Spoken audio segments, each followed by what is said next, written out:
Здравствуйте. Большую часть сегодняшней передачи займет отчет об очередном туре чемпионата столицы нашей республики по мини-футболу с акцентом на игре команд высшей лиги. Но вначале несколько сообщений о наиболее значимых событиях.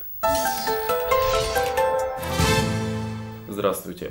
Сегодня в Верховном суде Якутии начался судебный процесс над 6 чиновниками администрации столицы республики. По версии прокуратуры, они совершали преступления имущественного характера в составе преступной группы. Деятельность группы выразилась в служебных подлогах и хищениях денежных средств в особо крупных размерах, а также получении взяток, сопряженных с вымогательством. Расследование так называемого вот этого дела мэрии тянулось почти что год. Да, за это время прокуратура, как она считает, получила доказательства о хищении 125 миллионов рублей, а также 2 взяток на сумму 11 миллионов рублей. Да, в общем-то, дело такое беспрецедентное, надо сказать, в истории республики. Я так думаю, что, наверное, беспрецедентным оно будет еще и по продолжительности. Слишком сложное дело вот это все. Сегодня правительство Якутии ушло в отставку. Такая процедура предусмотрена республиканским законодательством в связи со вступлением в должность нового президента. До формирования нового состава правительства прежние его члены останутся исполняющими обязанности. Интересно, как долго вот в таком вот подвешенном, что ли, состоянии будут члены правительства? Судьба большинства из них должна решиться на сессии Госсобрания 14 февраля. К этому моменту президент Штыров должен определиться со структурой правительства.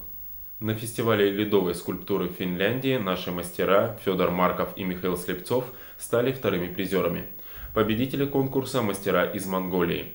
Тема конкурса – забота об охране природы и исчезающих видах флоры и фауны. Наши мастера изготовили скульптуру, посвященную одному из видов исчезающих рыб на реке Лена. Наверное, вот из-за участия в финском фестивале якутяне не поехали ведь в Харбин. Кстати, мы об этом как-то уже говорили.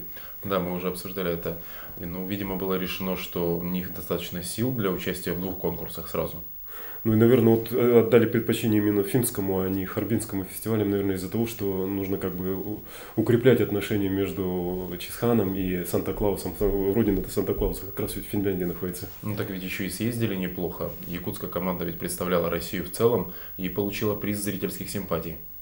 На очереди сообщение о российском конкурсе. Рубрика «Итар Хатас» еженедельника «Наше время» вышла в финал национальной премии «Искра» в номинации «Фельетон». В финале автору рубрики Алексею Березовскому предстоит побороться с журналистами «Московского комсомольца» и одного из нижегородских изданий. Премия «Искра» учреждена Российским медиасоюзом, альтернативной организацией отечественных журналистов.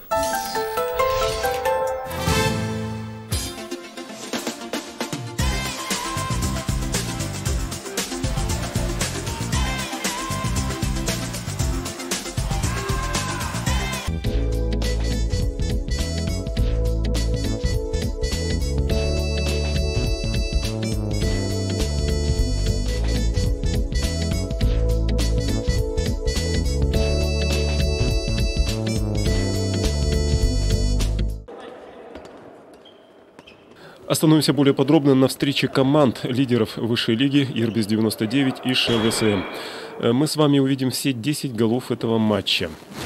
Счет на 4-й минуте открыл Евгений Шарапов из Ирбиса.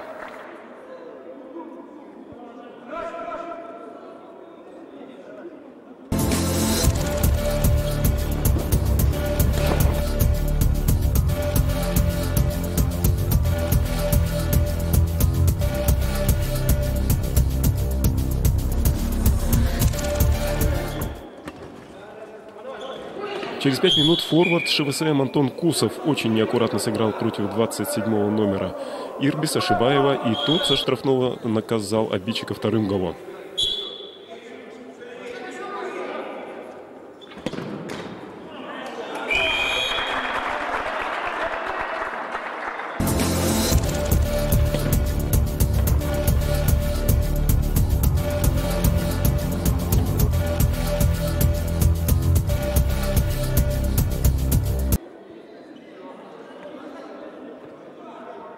ШВСМ в этом матче явно не везло. Мяч упорно не желал попадать в створ ворот. Вот как в этом эпизоде с мячом сейчас Евгений Куксевич. Пас Николай Шарковский бьет, вратарь отбивает.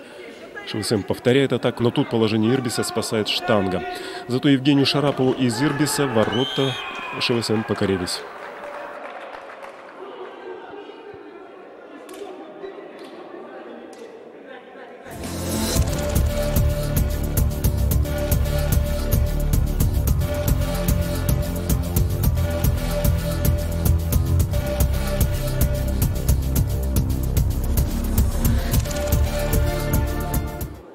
На 14-й минуте Ирбис нарастил свое преимущество до 4 голов. Сделал это номер 15 Эдуард Коваленко.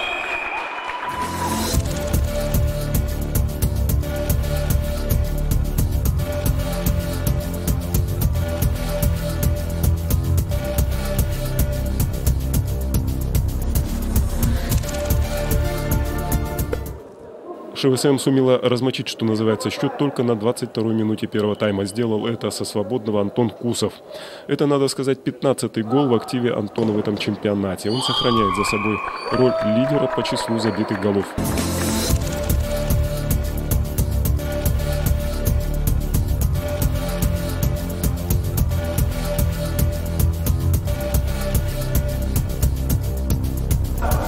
И уже в концовке первого тайма Ирбис забивает 5-й гол. 5-1. С таким счетом заканчивается первый тайм.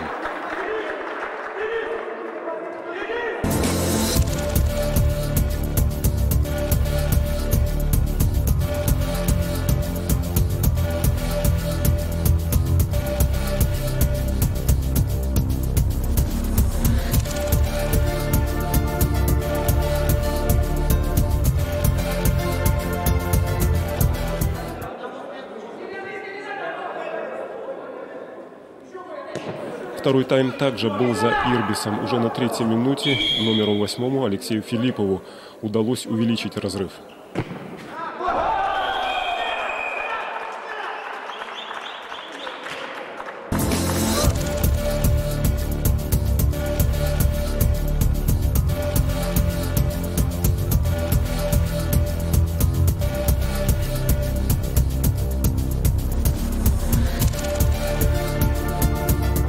Надо сказать, что и остальные 3 гола Ирбиса во втором тайме были такими же, ну скажем так, незатейливыми. Вот как в этой очень короткой контратаке Евгения Шарапова на 32-й минуте.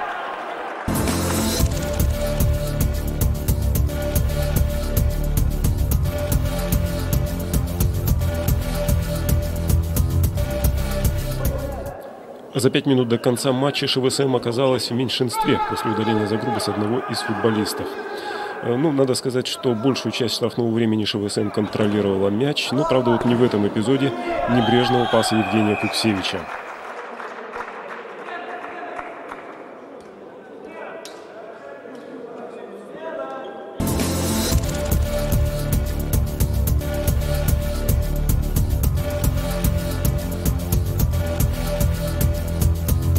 Буквально на последней минуте матча Антону Кусову из ШВСМ все-таки удалось сократить разрыв на 1 гол. И сделал он это довольно красиво.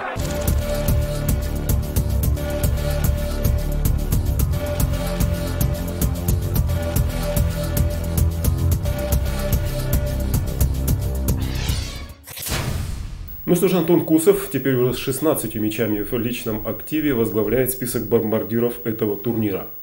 В следующий уикенд в чемпионате столицы республики по мини-футболу будет перерыв. Он вызван играми на Кубок Зари.